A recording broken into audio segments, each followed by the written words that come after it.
اللہ وعلی آلک و اصحابک یا حبیب اللہ،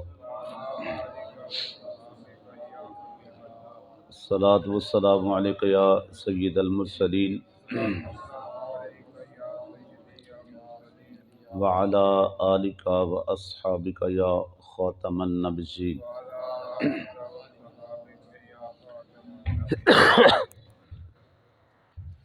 سورہ البقرہ شریف اور اس کی آیت نمبر 126، پارہ نمبر 1 اور اس کا رکوع نمبر 15۔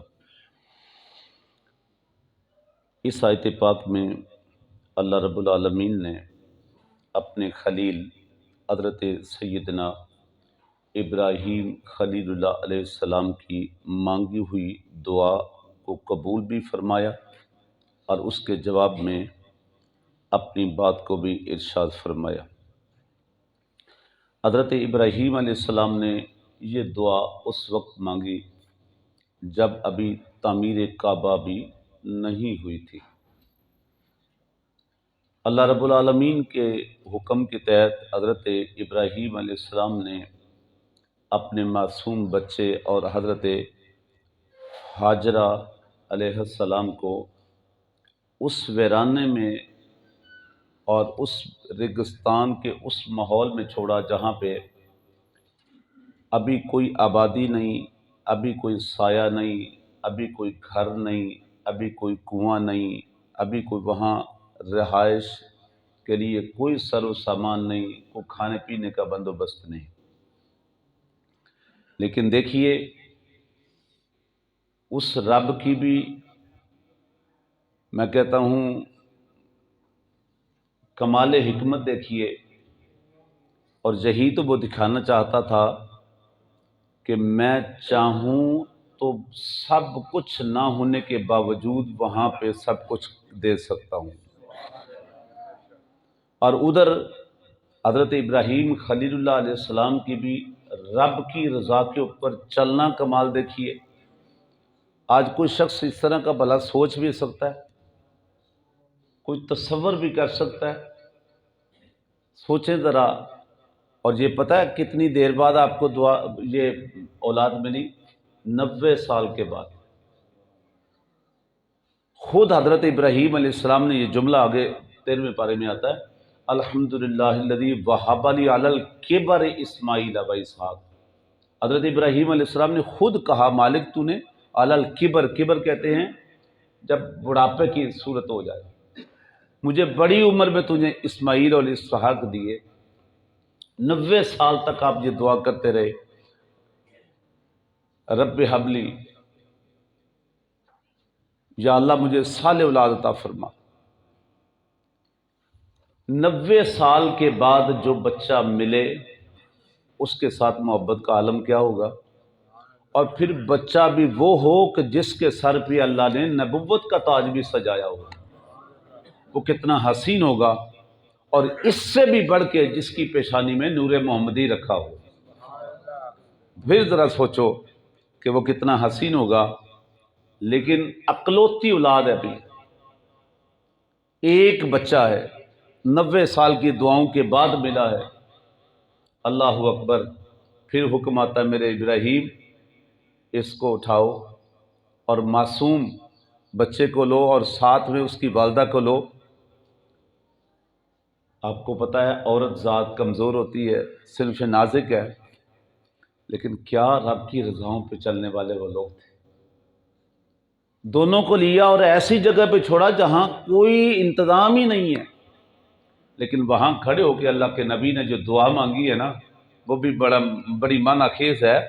اس سے اندازہ یہ ہوتا ہے کہ اللہ کے خلیل بھی یہ دیکھ رہے تھے کہ ظاہراً کچھ بھی نہیں ہے، لیکن انہی کے صدقے تو یہاں سب کچھ ہونا ہے، انہی کے قدموں کی خیرات تو یہاں سے نکلنی، انہی کی قدموں کی برکت سے تو اللہ نے یہاں چشمے جاری کرنے، یہاں زمزم کا کنواں ہونا ہے جو پوری دنیا کو سیراب کرے گا۔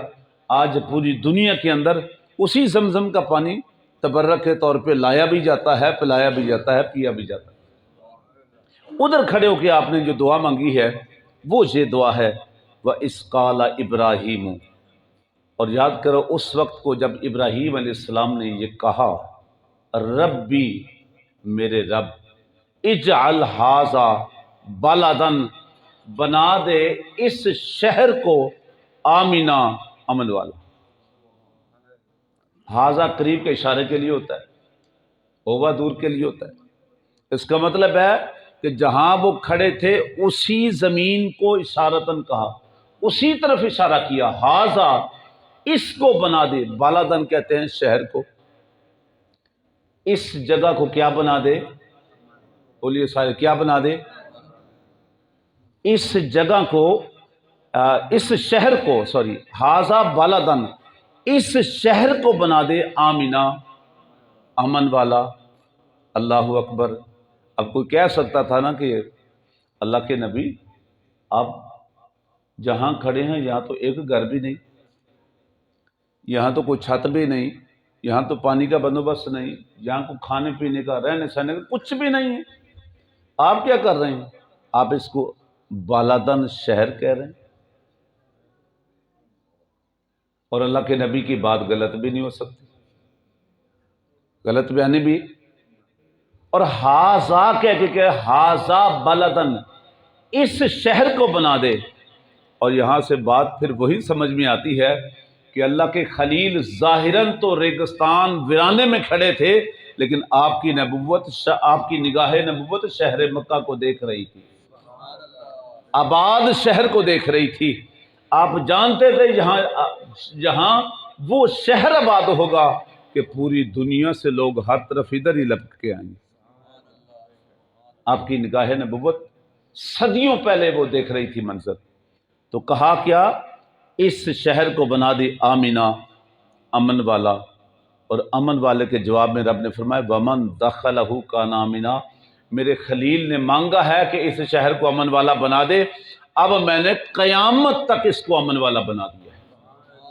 یہاں کوئی انسان کو ضرر پہنچانا تو دور کی بات ہے، یہاں کوئی مکھی نہیں مار سکتا، یہاں کوئی مچھر نہیں مار سکتا، یہاں کسی پرندے کا شکار نہیں ہو سکتا، یہاں کو خون نہیں بہایا جا سکتا، یہاں جو آئے گا، میرے خلیل نے کہا ہے امن والا بنا دے، تو میں نے جو بھی اس میں داخل ہو جائے گا اس کو امن مل جائے گا۔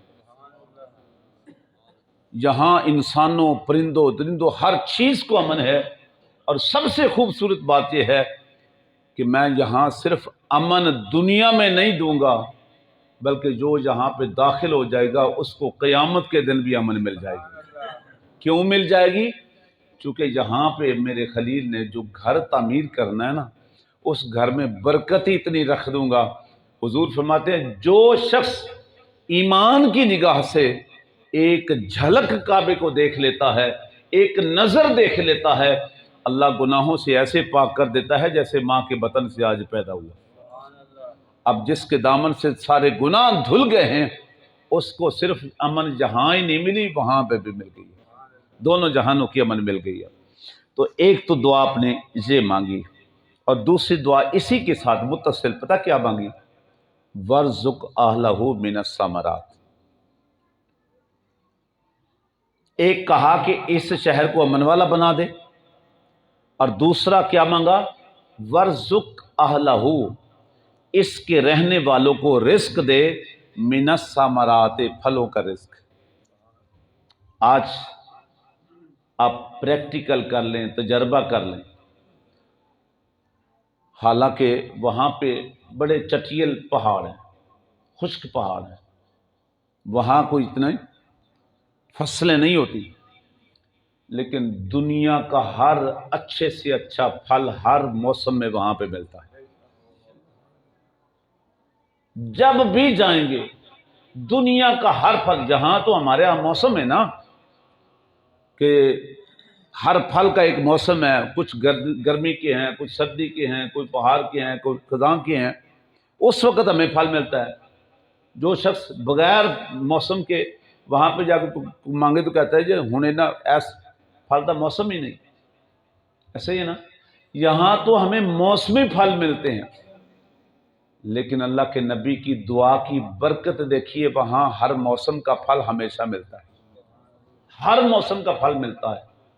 اور اس کے اندر حکمت کیا ہے، بیک گراؤنڈ کیا ہے کہ اللہ کے نبی نے یہ دعا مانگی تھی، ورزق اہلہ من الثمرات، یا اللہ یہاں پہ جو بس رہے ہیں نا، جن کو میں چھوڑ کے جا رہا ہوں، ان کے لیے پھلوں کا رزق عطا فرما۔ اللہ نے ہر پھل کو وہاں پہ مہیا کر دیا ہے۔ من آمن منہم باللہ والیوم الآخر، جو ان میں سے اللہ اور یوم آخرت پر ایمان لائے۔ اللہ نے جواب دیا قال ومن کا، چلے یہ کل صحیح، کافی ٹائم ہو گیا۔ تو اس آیت میں دو دعائیں آپ نے ابتدا میں مانگی ہیں کہ اس شہر کو امن والا بنا دے، اللہ نے امن والا بنا دیا۔ دوسرا، اس شہر کے رہنے والوں کو پھلوں کا رزق عطا فرما، اللہ نے قیامت تک کے لیے دونوں دعاؤں کو قبول فرمایا کہ قیامت تک جو اس میں داخل ہو جائے گا اس کے لیے امن ہی امن ہے، قیامت تک جو اس میں آتا رہے گا اس کو ہر قسم کا پھل بھی ملتا رہے گا۔